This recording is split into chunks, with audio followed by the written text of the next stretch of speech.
UK Prime Minister Keir Starmer has announced a 4-point plan. It's in fact a blueprint to end the war and protect Ukraine from future Russian attacks. Now, Starmer has announced a coalition of the willing. It's a core group of nations led by the UK and France, pledging military aid, economic pressure on Russia, and guarantees for Ukraine's security. Meanwhile, the US isn't a part of this coalition yet, but Europe wants Washington on board. Now, this summit follows a fierce showdown between Zelensky and Trump at the White House, exposing deep cracks over Ukraine. Take a look. A war raging for 3 years, a divided West, and now a high-stakes summit that could decide Ukraine's future. Through my discussions over recent days, we've agreed that the UK, France and others will work with Ukraine on a plan to stop the fighting. It's now of utmost importance to step up the defence investment for a prolonged period of time. UK Prime Minister Keir Starmer has announced a 4-point plan, a blueprint to end the war and protect Ukraine from future Russian attacks.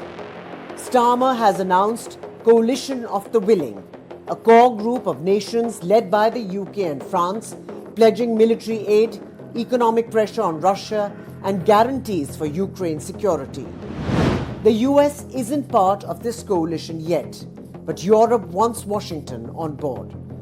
This summit follows a fierce showdown between Zelensky and Trump at the White House, exposing deep cracks over Ukraine. UK PM Keir Starmer has said that first the UK must keep military aid flowing and increase pressure on Russia. Second, any peace deal must guarantee Ukraine's sovereignty, with Kiev directly at the table.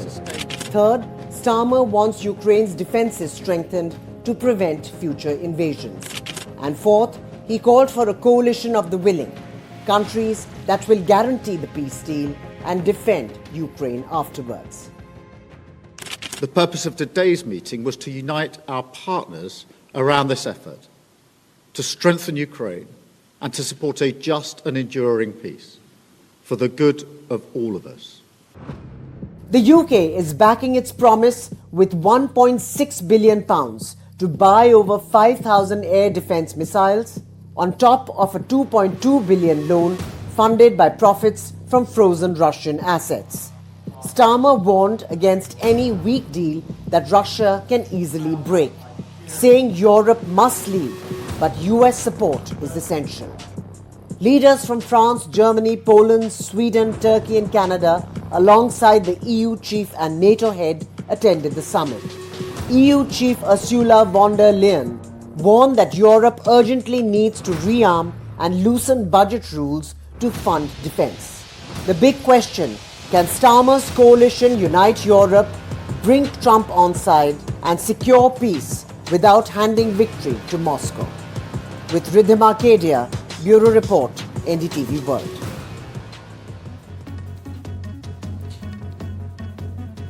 British Prime Minister Keir Starmer stressed on Sunday he did not accept that the US was an unreliable ally.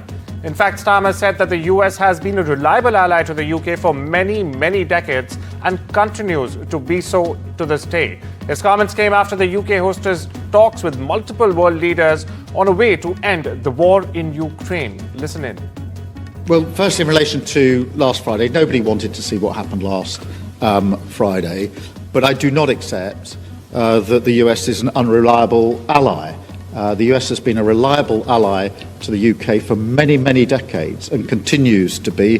There are no two countries as closely aligned as our two countries, and our defence, our security and intelligence is intertwined in a way no two other countries are. So it's an important and reliable ally for us. The discussions we've had today, particularly the coalition of the willing, is on the basis that this is a plan that we will work with the US and that it will have US backing. So that is the purpose of the plan, and that is why I spoke to President Trump last night before we developed the work on this plan.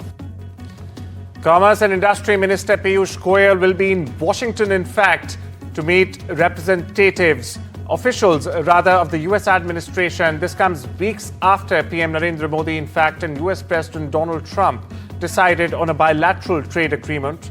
Now, during his visit, Piyush Goyal is set to meet the US Trade Representative and the US Secretary of Commerce, Howard Lutnick, among other officials. Mr. Goyal will also be in America till the 6th of March. This as Washington had threatened to slap reciprocal tariffs on countries including India within a month. A high-level Belgian delegation led by Princess Astrid is in India till the 8th of March to boost trade and diplomatic tide. Now, Astrid, joined by Belgian Deputy Prime Minister Maxime Prévost and Matthias Diependale, he's the Minister President of Flanders, apparently attended a seminar on water and waste management solutions for a climate-resilient world in New Delhi. The delegation is accompanied by a major economic mission with 36 companies and 4 official organizations as well. Their program is set to include expansion of trade ties in domains like pharmaceuticals, logistics, defense, construction, and clean technologies. Official meetings of the Belgium delegation are scheduled with Prime Minister Narendra Modi, Minister for Trade and Industry Piyush Goyal, Defense Minister Rajnath Singh, and EAM S. Jaishankar. Now, both the countries' bilateral trade was around $15.7 billion American dollars in 2024. A 47-year-old Indian man from Kerala, Thomas Gabriel Pereira, was shot dead by Jordanian soldiers while trying to cross into Israel illegally. Now, Pereira had entered Jordan on a visitor's visa and attempted to cross the border on the 10th of February. His relative Edison, who also tried to cross with Pereira, was shot but survived and has since returned to India. Meanwhile, the Indian embassy in Jordan confirmed the incident and is working to bring Pereira's body back to India. The shooting happened as tensions remain high in the region, with violence escalating in the West Bank and the ongoing Israel-Hamas war. J.D. Vance faced pro-Ukraine protests during his ski holiday in Vermont, the day unprecedented Oval Office clash with Ukrainian President Volodymyr Zelensky.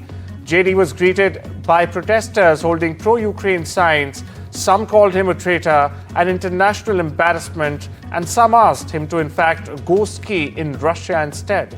Take a look at these reactions. He is recreating while thousands of people are losing their jobs, losing their health care, losing their funding. This is a group of people who has always been supportive of standing with Ukraine.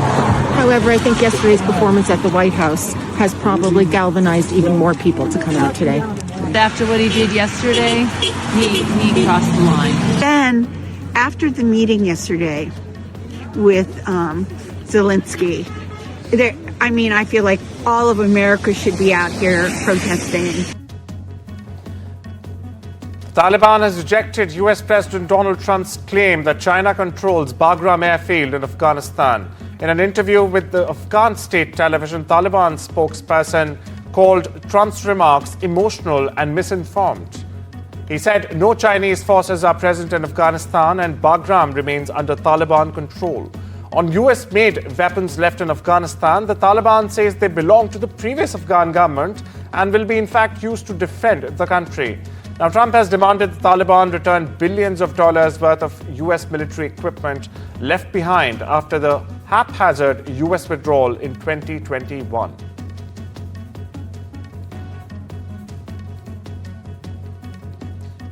Former New York Governor Andrew Cuomo held his first campaign rally on Sunday following his announcement that he was running, in fact, for the mayor of New York City. The Democrat's entry into the race Saturday launches his political career following a years-long exile over a barrage of sexual harassment accusations which he denies.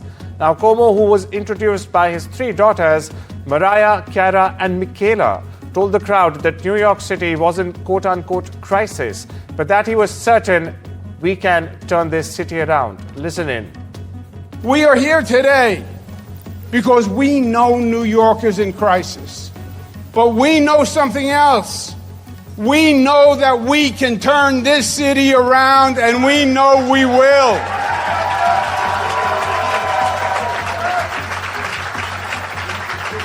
We know the problems. We know the problems, but we also know the solutions. US President Donald Trump has signed an executive order designating English, in fact, as the official language of the United States.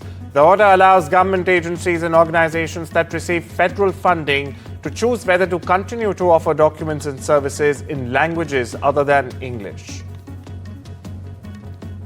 Israel halted aid deliveries to Gaza Sunday after the first phase of a US negotiated ceasefire deal expired, raising fears of a resumption in fighting. In fact, Israeli officials said Hamas had rejected an extension backed by Washington that would require the release of half of the remaining hostages before further negotiations unravel. Hamas, meanwhile, accused Israel of violating the original agreement, spurred by US President Donald Trump's much criticized proposal to effectively, in fact, take over Gaza. Arab nations have meanwhile ramped up efforts to resolve the war. Israel has decided to stop letting goods and supplies into Gaza, something we've done for the past 42 days. We've done that because Hamas steals the supplies and prevents the people of Gaza from getting them. It uses these supplies to finance its terror machine, which is aimed directly at Israel and our civilians, and this we cannot accept. We will take further steps if Hamas continues to hold our hostages. And throughout this, Israel knows that America and President Trump have our back. Thank you again, President Trump.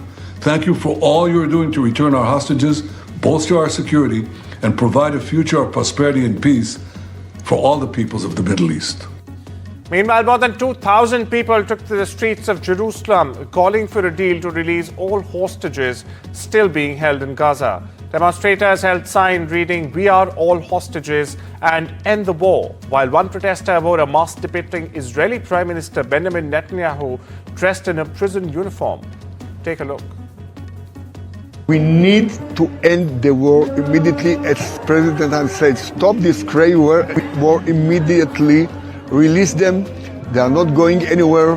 The Hamas, we can treat them whenever we want. But first of all, we have to release the hostages to stop the war and then to find the way back to our normal life. Maldives President Mohamed Muizzu is facing mounting crises as Ramadan begins. There's a severe shortage of essential medicines, which Muizzu blames on a so-called medical mafia profiteering allegedly from drug sales in the island nation. At the same time, his government's move to cut the Supreme Court size from 7 judges to 5 has sparked allegations of a power grab and democratic backsliding. The opposition is demanding accountability while the country struggles with failing revenues and declining foreign exchange reserves. Now, Muizzu has promised medicines will be restocked by mid-March, but no clear plan has been shared yet. Meanwhile, over at the Vatican, Pope Francis is now off mechanical ventilation and is resting well as he battles double pneumonia for the 18th day in a Rome hospital. The Vatican says the 88-year-old pontiff is stable and has no fever, but his condition remains serious. Now, this is due to his history of lung issues. Francis, the Pope, was admitted on February 14th with severe respiratory problems that worsened into double pneumonia. The Pope's doctors are cautious about his prognosis, and the Pope himself has not been seen in public since his hospitalization. His longest absence, in fact, since becoming Pope in 2013.